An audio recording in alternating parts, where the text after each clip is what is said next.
अस्सलाम वालेकुम। आज के टॉपिक में हम बेसिक कंसेप्ट पढ़ेंगे जो कि एक्सरसाइज 9.2 के रिलेटेड है।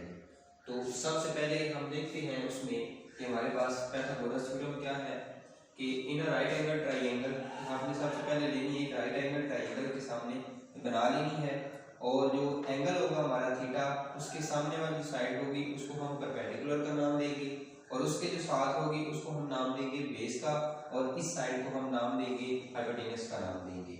तो पाइथागोरस थ्योरम क्या कहता है कि हाइपोटेनस थ्योरम जो हमारे पास हाइपोटेनस है इसका स्क्वायर किसके इक्वल होगा, परपेंडिकुलर का स्क्वायर प्लस बेस का स्क्वायर आ गया। ये था हमारे पास पाइथागोरस थ्योरम आ गया। उसके बाद हम देखते हैं कि बेसिक जो हमारे पास ट्रिग्नोमेट्रिक फंक्शन है वो हमारे पास क्या है। बेसिकली हमारे पास तीन जो है वो ट्रिग्नोमेट्रिक फंक्शन है। पहला है जी साइन थीटा आ गया, उसके बाद हमारे पास क्या है कॉस थीटा आ गया और लास्ट में हमारे पास आ जाता है tan थीटा आ गया।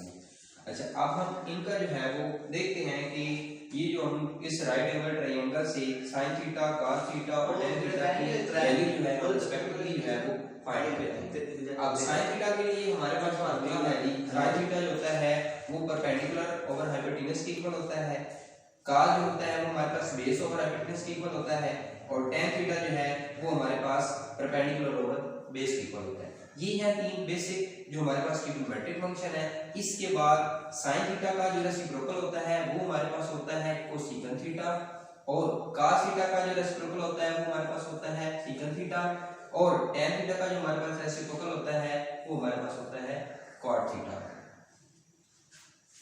हम लोग के बेसिक कांसेप्ट जो है एक्सरसाइज 9.2 के रिलेटेड पढ़ रहे थे। तो सबसे पहले हमने देखा था कि पाइथागोरस थ्योरम क्या होता है, उसके बाद हमने देखे ट्रिग्नोमेट्रिक फंक्शन क्या होते हैं। अब हम इन ही ट्रिग्नोमेट्रिक फंक्शन को डिस्कस करेंगे क्वाड्रेंट के अंदर आगे। अब सबसे पहला क्वाड्रेंट जो है उसमें जितने भी हमारे पास ट्रिग्नोमेट्रिक फंक्शन है वो सारे के सारे क्या होते हैं, पॉजिटिव होते हैं। तो all are the trigonometric function इसमें क्या होंगे, हमारे पास पॉजिटिव होंगे, मतलब इनका साइन जो होगा वो पॉजिटिव होगा। अब क्वाड्रेंट जो है हमारे पास सेकंड जो है, सेकंड क्वाड्रेंट के अंदर क्या होगा कि sin थीटा और उसका जो रेसिप्रोकल होगा ये पॉजिटिव होंगे और अदर ट्रिग्नोमेट्रिक फंक्शन जो होंगे वो सारे क्या होंगे, नेगेटिव होंगे। उसके बाद अगर हम थर्ड क्वाड्रेंट में देखें, थर्ड क्वाड्रेंट में क्या होगा tan थीटा और cot थीटा ये दोनों पॉजिटिव होंगे और अदर ट्रिग्नोमेट्रिक फंक्शन जो होंगे वो सारे क्या होंगे, नेगेटिव होंगे। फोर्थ क्वाड्रेंट में देखेंगे तो cos थीटा और उसका जो रेसिप्रोकल होगा वो क्या होंगे, पॉजिटिव होंगे, अदर ट्रिग्नोमेट्रिक फंक्शन हमारे पास क्या होंगे, नेगेटिव होंगे। अब हम देखते हैं कि फर्स्ट क्वाड्रेंट जो है उसकी रेंज कहां तक होती है, सेकंड की कहां तक है, थर्ड की और फोर्थ की आगे। अब फर्स्ट क्वाड्रेंट की जो रेंज होती है वो 0 से 90 डिग्री तक होती है, या फिर अगर हम उसको देखें रेडियन में तो ये हमारे पास बनेगा π/2 आ जाएगा। सेकंड क्वाड्रेंट की रेंज होती है वो 90 से 180 तक होती है, या फिर हम π/2 से π तक इसको लेते हैं। उसके बाद अगर जो थर्ड क्वाड्रेंट है उसकी रेंज बनेगी 180 से 270 डिग्री तक, या फिर अगर हम रेडियन में देखेंगे तो ये बनेगा π से 3π/2 तक होगी। उसके बाद फोर्थ क्वाड्रेंट की जो रेंज है वो हमारे पास होगी 270 डिग्री से 360 डिग्री तक, या फिर रेडियन के अंदर 3π/2 से 2π के अंदर आएंगे। नेक्स्ट हमारे पास है क्वेश्चन नंबर 1 एक्सरसाइज 9.2 में कि find the sine of the trigonometric function आ गया। उसके लिए हमने एक क्वेश्चन लिखा है sin 160 डिग्री। इसका हमने जो है क्वाड्रेंट के अंदर पहले चेक करना है कि किस क्वाड्रेंट के अंदर लाई कर रहा है। जिस क्वाड्रेंट में ये लाई करेगा फिर उसके रिगार्डिंग हमने चेक करना है कि ये जो ट्रिग्नोमेट्रिक फंक्शन आया तो पॉजिटिव बनता है या फिर नेगेटिव बनता है। सबसे पहले हम देखते हैं यहाँ पे जो हमारे पास वैल्यू गिवन है वो कितनी है, 160 आ गई।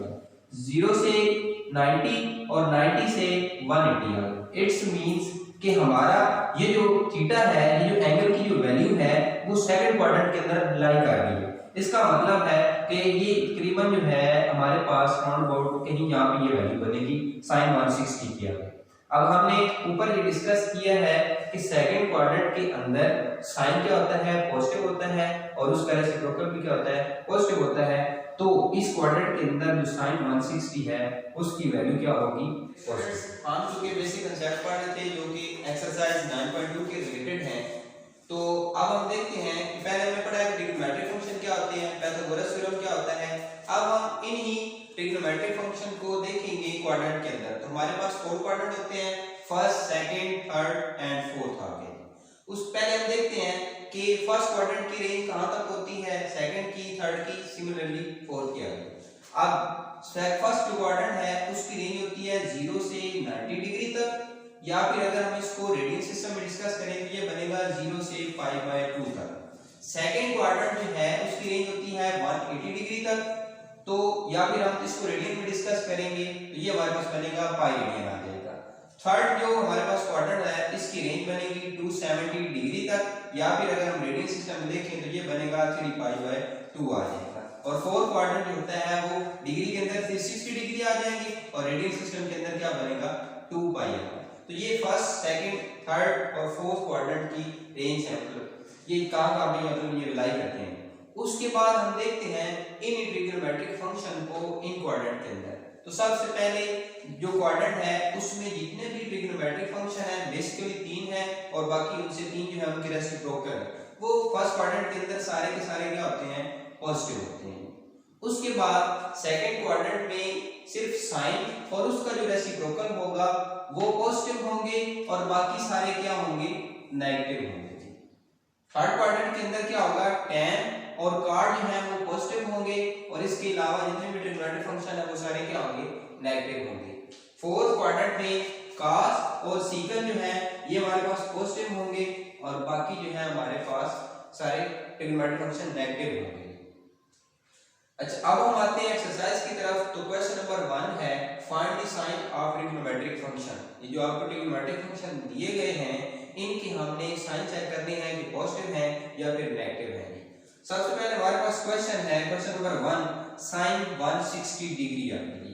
अब देखते हैं कि यहाँ पे हमारे पास बनेगा 0 से 90 तक और 90 से क्या मान रही है 180 तक। इसका मतलब है कि ये जो हमारा एंगल बन रहा है इसकी रेंज जो है वो सेकंड क्वाड्रेंट के अंदर लाई करेगी, मतलब इस थीटा की वैल्यू जो है वो सेकंड क्वाड्रेंट के अंदर आ रही है। अब सेकंड क्वाड्रेंट में हम ऊपर डिस्कस कर चुके हैं कि साइन और उसका जो रेसिप्रोकल होगा ये सारे क्या होंगे, पॉजिटिव होंगे। ये सारे जो हमारे पास ये साइन और उसका रेसिप्रोकल पॉजिटिव होगा और इसके अलावा जितने भी ट्रिग्नोमेट्रिक फंक्शन है वो सारे क्या होंगे, नेगेटिव होंगे। अब हम देखते हैं एक क्वेश्चन नंबर और कर लेते हैं जिसमें हमारे पास आ जाता है cos 90 कर लेते हैं कि cos 90 का क्या है। अब cos 90 जो है ये हमारे पास क्योंकि किसके अंदर आ रहे हैं 0 से 90 तक है तो ये पहले क्वाड्रेंट बन रहा है और पहले क्वाड्रेंट के अंदर तमाम की तमाम वैल्यूज क्या होती हैं, पॉजिटिव होती हैं। इसलिए फर्स्ट क्वाड्रेंट में लाई करने की वजह से cos की वैल्यू भी क्या होगी, पॉजिटिव होगी। बाकी जो क्वेश्चन है बिल्कुल क्वेश्चन नंबर 1 जो है बाकी सारे क्वेश्चन बिल्कुल इसी तरीके से। नेक्स्ट हमारे पास है क्वेश्चन नंबर 2। हम चूंकि ये सारे जो ट्रिग्नोमेट्रिक फंक्शन है डिस्कस कर चुके हैं क्वाड्रेंट के अंदर। तो क्वेश्चन नंबर 2 है in which quadrant are the terminal arm of the angle lie. हमने ये बताना है कि जो हमारे पास एंगल है, साइन है, cos है, जितने भी हैं हमने ये बताना है कि ये किस एंगल किस क्वाड्रेंट के अंदर जो है ये लाई कर रहे हैं। तो सबसे पहले हमारे पास क्वेश्चन है sin theta is less than 0 and cos theta is greater than 0 आ गया। अब sin थीटा लेस देन 0 से मुराद क्या है कि sin की जो वैल्यू है वो हमारे पास क्या बन रही है, नेगेटिव आ गया। क्योंकि हमारे पास नंबर लाइन के अंदर हम देखते हैं कि ये 0 है, ये नेगेटिव है, ये -2 एंड सो ऑन। और उसके बाद 0 से ऑनवर्ड 1 2 एंड सो ऑन आते हैं।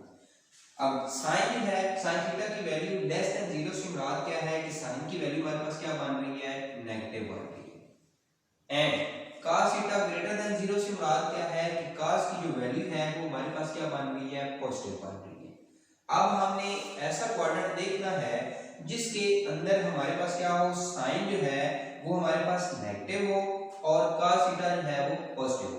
अब हम आते हैं क्वाड्रेंट की तरफ। पहले क्वाड्रेंट में चूंकि हमारे पास क्या होता है आर ट्रिग्नोमेट्रिक फंक्शन पॉजिटिव होते हैं तो ये पहला क्वाड्रेंट नहीं बनेगा। दूसरे में देख लेते हैं कि sin और कोसेकंट जो है ये पॉजिटिव होते हैं तो बाकी सारे ट्रिग्नोमेट्रिक फंक्शन जो है वो हमारे पास नेगेटिव होते हैं। अब sin हमारे पास क्या है, नेगेटिव, दूसरा क्वाड्रेंट भी नहीं बनेगा। तीसरे क्वाड्रेंट पे आते हैं, यहाँ पे sin जो है वो नेगेटिव है लेकिन cos जो है वो यहाँ पे पॉजिटिव नहीं बनेगा क्योंकि यहाँ पे सिर्फ tan और cot जो है ये दोनों पॉजिटिव होंगे और बाकी ट्रिग्नोमेट्रिक फंक्शन हमारे पास क्या होंगे, नेगेटिव होंगे। अब हम आते हैं फोर्थ क्वाड्रेंट के अंदर। फोर्थ क्वाड्रेंट में क्या होगा, cos और secant के अलावा जितने ट्रिग्नोमेट्रिक फंक्शन होंगे वो सारे नेगेटिव होंगे और cos और उसके रेसिप्रोकल जो होगा वो सारे क्या होंगे, वो हमारे पास जो है वो पॉजिटिव होंगे। अब देखते हैं sin जो है वो नेगेटिव बन रहा है फोर्थ क्वाड्रेंट के अंदर है, cos जो है वो पॉजिटिव बन रहा है। इसका मतलब है कि sin जो है वो नेगेटिव बनता का जो है वो पॉजिटिव बनता है फोर्थ क्वाड्रेंट के अंदर। तो ये हमारा जो क्वाड्रेंट है, ये दोनों वैल्यू जो है वो फोर्थ क्वाड्रेंट के अंदर लाई करेंगे। अब हम एक और क्वेश्चन लेते हैं जी, क्वेश्चन नंबर 2 का 6 पार्ट है हमारे पास। cos theta is less than 0, मतलब cos जो है वो हमारे पास क्या है, नेगेटिव है, और जो tan है वो भी हमारे पास क्या है, नेगेटिव है। अब हम चेक कर लेते हैं कि इसी तरह cos जो है किस क्वाड्रेंट में नेगेटिव बन रहा है और tan जो है वो किस क्वाड्रेंट में नेगेटिव बन रहा है। अगर हम आ जाए सेकंड क्वाड्रेंट के, पहले में चूंकि सारे पॉजिटिव होते हैं, ये हमने लेना नहीं। दूसरे में देख लें, दूसरे क्वाड्रेंट के अंदर क्या होगा, साइन और रेसिप्रोकल जो होगा उसका वो पॉजिटिव होंगे, और बाकी जितने भी हमारे पास ट्रिग्नोमेट्रिक फंक्शन है वो क्या होंगे, सारे वो हमारे पास बनेंगे नेगेटिव होंगे। अब देखिए cos जो है नेगेटिव है, इसके अलावा tan जो है वो भी सेकंड क्वाड्रेंट के अंदर नेगेटिव बन रहा है। इसका मतलब है हमारा जो इस क्वेश्चन के लिए जो हमारे पास क्वाड्रेंट बनेगा वो क्वाड्रेंट नंबर 2 होगा। ये हमारा क्वेश्चन नंबर है, क्वेश्चन नंबर 2। और बाकी सारे क्वेश्चन जो है वो इसी तरीके से हमने चेक कर लेना है कि ये जो हमारे पास वैल्यू है एंगल की वो किस क्वाड्रेंट के अंदर लाई कर रही है। दूसरी हमारे पास है कि find the values of remaining trigonometric function आ गया। इसमें उन्होंने एक ट्रिग्नोमेट्रिक फंक्शन दे दिया गया है और हमने इस एक ट्रिग्नोमेट्रिक फंक्शन की हेल्प से दूसरे जितने भी ट्रिग्नोमेट्रिक फंक्शन है वो हमने क्या करने हैं, फाइंड करने हैं। अब ये फाइंड करने के हमारे पास दो मेथड है, एक है method with the help of formula and दूसरा हमारे पास जो है वो है with the help of Pythagoras theorem. तो हम यहाँ पे इस क्वेश्चन को with the help of Pythagoras theorem solve करते हैं। तो हमारे पास क्या है, क्वेश्चन ये है कि sin theta is equal to 12 और 13, और जो हमारे पास एंगल की वैल्यू है वो किस क्वाड्रेंट में लाई कर रही है, फर्स्ट क्वाड्रेंट के अंदर लाई कर रही है। अब हम सबसे पहले आते हैं पाइथागोरस थ्योरम की तरफ, मतलब ये हमने एक राइट एंगल ट्रायंगल बना ली है और हमें पता है कि एंगल के सामने वाले परपेंडिकुलर होता है, इसकी जो साइड होती है करस्पॉन्डिंग साइड वो हमारे पास क्या बनती है, बेस, और इसको हम नाम देते हैं हाइपोटेनस का। अब पाइथागोरस थ्योरम हमारे पास क्या होता है कि हाइपोटेनस का स्क्वायर इज इक्वल टू क्या होता है, परपेंडिकुलर का स्क्वायर प्लस बेस का स्क्वायर आता है। अब चूंकि हमारे पास sin की वैल्यू गिवन है और sin हमें पता है किसके इक्वल होता है, with the help of this diagram कि परपेंडिकुलर ओवर हाइपोटेनस, तो इट्स मीन यहां पे जो हमारे परपेंडिकुलर की वैल्यू बन रही है वो कितनी बन रही है, 12, और जो हाइपोटेनस की वैल्यू बन रही है वो कितनी बन रही है, 13 बन रही है। अब ये दोनों वैल्यू जो है हम पाइथागोरस थ्योरम के अंदर यूज करते हैं कि अब हाइपोटेनस की वैल्यू हमारे पास बनेगी 13 का स्क्वायर और परपेंडिकुलर की जो वैल्यू हमारे पास है वो बनेगा 12 का स्क्वायर, और बेस हमने यहाँ पे फाइंड करना है। और जब हम इसका स्क्वायर लेंगे तो ये बनेगा 169, और ये हमारे पास 12 का स्क्वायर लेंगे तो बनेगा 144 प्लस बन जाएगा बेस का स्क्वायर। अब ये वैल्यू इस साइड पे पॉजिटिव है, जब इधर आएगी तो ये वैल्यू क्या आ जाएगी, नेगेटिव होगी, और 169 माइनस 144 तो आंसर हमारे पास आएगा 25, और 25 जो है वो 5 का स्क्वायर बन रहा है। तो ये हमारे पास वैल्यू बन जाएगी बेस का स्क्वायर इज इक्वल टू क्या बन जाएगा, 5, और मतलब बेस की वैल्यू जो हमारे पास बन रही है वो क्या बन रही है, 5 का स्क्वायर। हमारे पास वैल्यू आई थी बेस का स्क्वायर इज इक्वल टू 5 का स्क्वायर आ जाएगा। दोनों तरफ हम क्या लेंगे, स्क्वायर रूट लेंगे, तो ये स्क्वायर और स्क्वायर रूट एक दूसरे को कैंसिल करेंगे तो हमारे पास बेस की वैल्यू आएगी प्लस माइनस 5 आ जाएगी। अच्छा, अब हमारे पास क्या था कि यहाँ पे हमारे पास परपेंडिकुलर की वैल्यू 12 है, हाइपोटेनस की वैल्यू 13 है, और बेस की वैल्यू जो हमने फाइंड किया है वो हमारे पास आ गया 5। तो अब हम इसी ही डायग्राम की मदद से, इसी ट्रायंगल की, राइट एंगल ट्रायंगल की मदद से हम जितने भी ट्रिग्नोमेट्रिक फंक्शन है वो फाइंड करते हैं। sin की वैल्यू हमें गिवन है, sin क्या बनेगा 12 और 13 मतलब गिवन है हमें, और sin का जो रेसिप्रोकल होगा वो हमारे पास क्या बनेगा, कोसेकंट थीटा बनेगा, और इसकी वैल्यू हमने क्या कर देनी है, रेसिप्रोकल कर देनी, उलट कर देनी है। तो ये हमारे पास वैल्यू बन जाएगी 13/12। उसके बाद हम देखते हैं cos थीटा की वैल्यू। cos थीटा हमारे पास किसके इक्वल होता है, बेस ओवर हाइपोटेनस के इक्वल होता है। ये हम लास्ट टाइम डिस्कस कर चुके हैं कि जो हमारे पास cos होता है उसकी वैल्यू क्या है, बेस ओवर हाइपोटेनस के इक्वल। अब बेस हमारी कितनी बन रही है 5, और हाइपोटेनस की वैल्यू कितनी बन रही है 13, तो यहाँ पे cos की जो वैल्यू होगी वो हमारे पास बनेगी 5/13। अब cos का जो रेसिप्रोकल होगा वो हमारे पास होता है secant थीटा, तो ये इसकी वैल्यू हमारे पास क्या बन जाएगी 13/5। उसके बाद हमारे पास क्या है tan थीटा। अब tan थीटा की वैल्यू हमारे पास होती है परपेंडिकुलर ओवर बेस आ गई। अब परपेंडिकुलर की वैल्यू हमारे पास क्या है 12, और बेस की वैल्यू हमारे पास क्या होती है 5 आ गई। तो यहाँ पे tan थीटा की वैल्यू क्या बनेगी 12/5 बनेगी, और जो tan थीटा का उलट होता है वो होता है cot थीटा, या फिर कोटेंजेंट थीटा भी कहते हैं। ये हमारे पास वैल्यू होती है cot थीटा इक्वल टू क्या बनेगा 5/12 बन जाएगा। ये हमारे पास क्वेश्चन है क्वेश्चन नंबर 1 से, और ये तकरीबन जितने भी इस एक्सरसाइज के अंदर क्वेश्चन है उनके अंदर बिल्कुल सेम यही कंसेप्ट यूज हो रहा है कि मतलब कि हमने क्या करना है कि जो गिवन ट्रिग्नोमेट्रिक फंक्शन होगा उसकी वैल्यू को लेना है, चेक करना है कि वो किस क्वाड्रेंट के अंदर लाई कर रही है, तो उसी के हिसाब से फिर उसका साइन हमने बताना है। यहाँ पे हमने साइन देखिए, साइन की वैल्यू क्या है 12 और 13 है, पॉजिटिव है। cos की वैल्यू हमने क्यों पॉजिटिव लगाई, क्योंकि फर्स्ट क्वाड्रेंट में लाई कर रहे हैं, तो फर्स्ट क्वाड्रेंट के अंदर जितने भी ट्रिग्नोमेट्रिक फंक्शन है इनकी तमाम की वैल्यू क्या होती है, पॉजिटिव होती है। अब नेक्स्ट जो हमारे पास क्वेश्चन है इसी एक्सरसाइज के वो बिल्कुल सेम एज इट इज है। सबसे पहले हमने चेक करना है कि हमारी जो वैल्यू है वो क्या है, उसकी मदद से हमने क्या करना है, मतलब कि इसकी डायग्राम की मदद से, मतलब राइट एंगल ट्रायंगल की मदद से हमने जितनी परपेंडिकुलर गिवन होगा, बेस गिवन होगा या ट्रेस गिवन होगी, मतलब वैल्यू जो भी रिमेनिंग होगी, दो की वैल्यू गिवन होगी, तीसरी की वैल्यू हमने क्या कर लेनी है, फाइंड कर लेनी है। जब हम तीसरी की वैल्यू फाइंड कर लेंगे तो फिर हम क्या करेंगे, इजीली जो हमारे पास ट्रिग्नोमेट्रिक फंक्शन है बेसिक, उनसे हम जो है with the help of right angle triangles ये वैल्यू निकालेंगे और उससे फिर हम क्या करेंगे, कोसेकंट थीटा या उनके जो रेसिप्रोकल होंगे उनकी वैल्यू हम क्या कर लेंगे, फाइंड कर लेंगे। और लाजमी तौर पर ये चेक करना है कि ये जो हमारे पास ट्रिग्नोमेट्रिक फंक्शन है ये किस क्वाड्रेंट के अंदर लाई करेगा, क्योंकि मैं डिस्कस कर चुका हूं कि पहले क्वाड्रेंट के अंदर जितने भी ट्रिग्नोमेट्रिक फंक्शन है वो पॉजिटिव है, तो सब के साथ सिंबल क्या आएगा, पॉजिटिव आएगा। इसी तरीके से सेकंड क्वाड्रेंट में चेक कर लेना है कौन सा ट्रिग्नोमेट्रिक फंक्शन है उसकी वैल्यू इसमें पॉजिटिव बनती है या नेगेटिव बनती है। सिमिलरली थर्ड एंड फोर्थ के अंदर हमने चेक कर लेना है कि ट्रिग्नोमेट्रिक फंक्शन हमारे पास कौन सा है और इसका यहाँ पे हमारे पास साइन कौन सा बनेगा, पॉजिटिव बनता है या फिर नेगेटिव बनता है। बिल्कुल एक्सरसाइज 9.2